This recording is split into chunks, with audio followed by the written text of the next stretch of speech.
আসসালামু আলাইকুম। আশা করছি সবাই খুব ভালো আছেন। আজ আপনাদেরকে রান্না করে দেখাবো কলিজা ভুনা।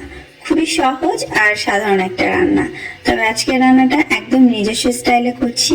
আশা করছি আপনাদের ভালো লাগবে আর বাসায় ট্রাই করবেন। এভাবে কলিজা ভুনা করলে সেটা আপনারা ভাত, পোলাও, পরোটা, রুটি, লুচি যে কোনো কিছুর সঙ্গে সার্ভ করতে পারেন। আমি আগের দিন ভাত দিয়ে খেয়েছি, পরের দিন সকালে পরোটা দিয়ে। খুবই মজা হয়েছিল রান্নাটা, তাই ভাবলাম কেন না আপনাদের সঙ্গেও শেয়ার করা যাক। চলুন তাহলে দেখে নেওয়া যাক কিভাবে রান্নাটা করতে হবে। আজকে রান্নাটা করার জন্য আমি বিফ কলিজা নিয়েছি। আপনারা যে কোনো ধরনের কলিজা দিয়েই একইভাবে রান্নাটা করতে পারেন। এখানে 1 কেজি কলিজা আছে, আর তার সঙ্গে আমি টুইস্ট হিসেবে নিয়েছি 500 গ্রাম মাংস। এখানে মাংসের টুকরোগুলো আমি ছোট করে কেটেছি, আর মাংসের সাথে চর্বির পরিমাণটা কিন্তু অনেকটা বেশি রেখেছি। এতে করে রান্নায় আমাদের তেলের পরিমাণও কম লাগবে আর টেস্টও অনেক ভালো হবে। আলু নিয়েছি, চাইলে বাদও দিতে পারেন, তবে আলু দিয়ে করলে স্বাদ বাড়বে। আমি এই সাইজে 6টা আলু নিয়েছি। শুরুতে আমরা কলিজা সেদ্ধ করে নিব, যাতে এর ভেতরের ময়লা বা রক্তটা বের হয়ে যায়। তার জন্য একটা হাঁড়িতে আধা টেবিল চামচ লবণ, 1 চা চামচ হলুদ এবং পর্যাপ্ত পরিমাণ পানি দিয়ে চুলায় বসিয়ে দিব। আমি গরম পানি দিচ্ছি যাতে সেদ্ধর সময়টা কম লাগে, আর পানিটা এমন ভাবে দিবেন যাতে কলিজাগুলো ভেতরে ডুবে থাকতে পারে। গরম পানি দিলে খুব বেশি সময় লাগবে না এটা সেদ্ধ হতে। 20 থেকে 25 মিনিটের মাথায় কলিজা সেদ্ধ হয়ে যাবে। জাস্ট মাঝে একবার দুবার কলিজাগুলোকে উল্টে দিবেন, যেহেতু বড় পিস, এতে করে ভেতর পর্যন্ত কলিজাটা সেদ্ধ হতে পারবে। একদম ভেতরে যদি হালকা একটু কাঁচা থেকেও যায় তাতে সমস্যা নেই। আমি 25 মিনিট পরে কলিজাগুলোকে এই পানি থেকে তুলে নিচ্ছি। দেখতেই পাচ্ছেন পানিতে কিন্তু অনেকটা ময়লা ভেসে উঠেছে। আর এই কলিজাগুলোকে এখন আমি ঠান্ডা পানি দিয়ে দুবার ভালো করে ধুয়ে নিব। এবারে আমরা আলু আর কলিজা কেটে নিব। প্রথমে আলু কাটছি। আলুগুলোকে এমন সাইজে কাটবেন যে সাইজে আপনি কলিজা কাটতে চান। মোটামুটি সমান সাইজে কাটলেই দেখতে ভালো লাগবে।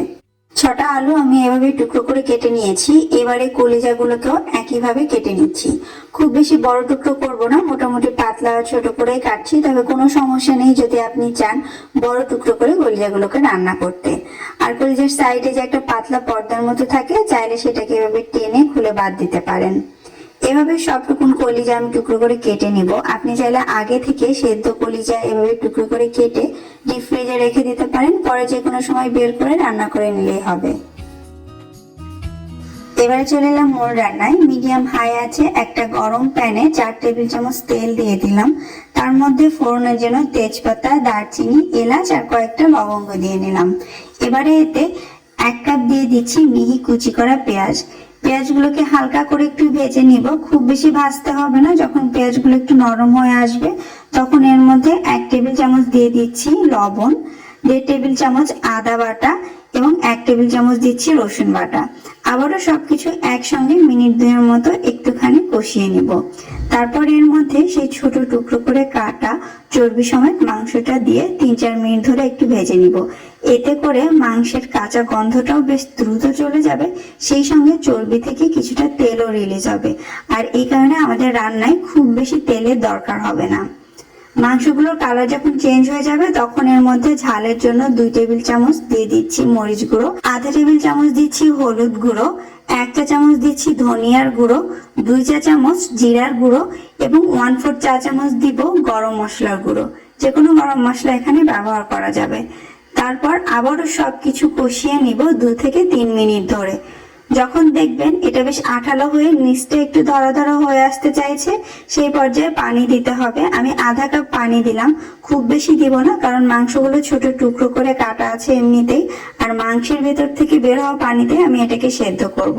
তাই চুলার আঁচ কমিয়ে মিডিয়াম লোতে করে দিয়ে ঢেকে দিলাম, যতক্ষণ না মাংস থেকে পানি বের হয়ে মাংসটাকে সেদ্ধ করে দিচ্ছে। আধা ঘন্টার মাথায় ছোট টুকরো করে কাটার কারণে মাংসগুলো সেদ্ধ হয়ে গিয়েছে আর পানিটাও বেশ টেনে এসেছে। এই পর্যায়ে ঢাকনাটা তুলে একটু নেড়ে আমি এর মধ্যে সেই কেটে রাখা কলিজার টুকরা আর কিছু টমেটো দিয়ে আবার একটু কষিয়ে নিব 3 থেকে 4 মিনিট ধরে।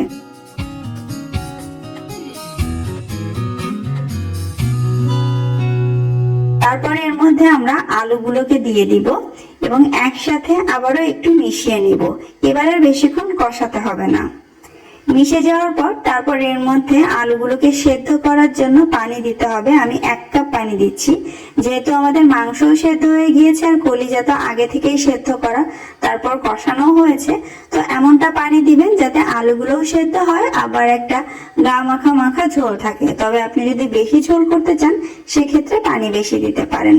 স্বাদ মতো কিছুটা লবণ দিয়ে দিতে হবে, যেহেতু আমরা এর মধ্যে আবারও আলু অ্যাড করেছি।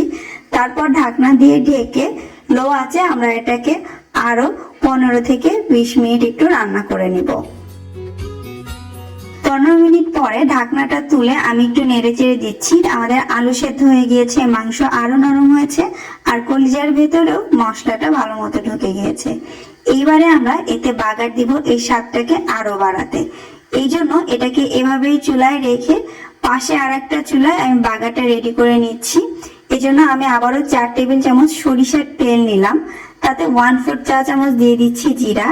জিরাতে ফোড়ন উঠলে এবারে কুচি করা একটু আদা আর 2 কোয়া রসুন দিয়ে দিচ্ছি। অবশ্যই আদাটাও দেওয়ার চেষ্টা করবেন। সেই সঙ্গে আধা কাপ দিয়ে দিচ্ছি পেঁয়াজ কুচি। এই সমস্ত কিছু এখন একসঙ্গে এই সরিষার তেলের মধ্যে আমরা সোনালি করে ভেজে নিব। আর সরিষার তেলে যে সমস্যাটা হয়, ভাজতে গেলে উপরে অনেক ফেনা উঠে, তাই এইভাবে একটু তুলে তুলে দেখে নিবেন কখন এটা সোনালি হচ্ছে। পুড়িয়ে ফেলা যাবে না কিন্তু, তাহলে বাগারের সুগন্ধ নষ্ট হয়ে যাবে। যখনই এরকম সুন্দর সোনালি কালারে এগুলো ভাজা হবে, তেল সমেত সমস্ত কিছু এটা পাশের চুলায় রাখা মাংসের উপর ঢেলে দিতে হবে। সেই সঙ্গে আরো আধা থেকে 1/4 চা চামচ মতো গরম মশলা এর মধ্যে দিয়ে ভালো করে মিশিয়ে নিতে হবে। ঘরে কাঁচামরিচ থাকলে 10-12টা কাঁচামরিচও এতে আস্ত ফেলে দিতে পারেন। মিশিয়ে নিয়ে এটাকে ঢেকে অল্প আঁচে আরো মিনিট 10 রাখলেই আমাদের কলিজা রান্না একদম শেষ। এই যে দেখতে পাচ্ছেন আমার রান্না হয়ে গিয়েছে, একটা গা মাখা মাখা ঝোল আমি করেছি। আর এইভাবে রাখলে কলিজাটা খেতে বেশি ভালো লাগে টেলটেলে ঝোলের থেকে। ব্যাস, রান্না শেষ। এইবার পরিবেশনের পালা। কি দিয়ে খাবেন সেটা তো একান্তই আপনার উপর, তবে পরোটা দিয়ে খেতে কিন্তু হেভি লাগে। আর ভাত পোলাও হলেও দারুণ জমে যায়। আশা করছি আজকের রেসিপিটা আপনাদের ভালো লেগেছে। কেমন লাগলো কমেন্ট করে জানাবেন কিন্তু।